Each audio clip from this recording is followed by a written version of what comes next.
Ano? Bakit ang sungit mo palagi sa akin? Parang every time na lang na magkikita tayo, tumataas kilay mo sa akin. Ay, sorry. Well, kasalanan mo naman kung bakit tumataas yung kilay ko. Bakit? Eh, inaasar mo kasi ako lagi. Alam mo ba yun? Pero sorry na. Sorry na po.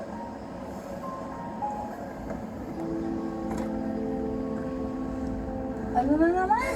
Seatbelt lang ako. Upakan kita. Hindi ako na nga. naman. Oh, ayan no. Para ligtas ka. Lapit-lapit pa kasi pwede naman sabihin na. Isubukan ko lang ligtas ka. Alam mo naman. Diba? 3 taon pa. Sokto. Saka na lang. Pero thank you ah. Saan? Sinatulong ko.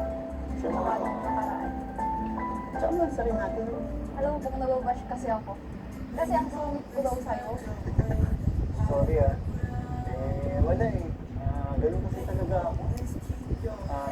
Nakitaan kasi kita, mabilis masar, ganun. Kaya, ayun na, Kaya nagtuloy pala. na. Kaya pala, Tsaka- masaya kapag asal na talaga ako. Ano ko yun eh. Yun yung way ko para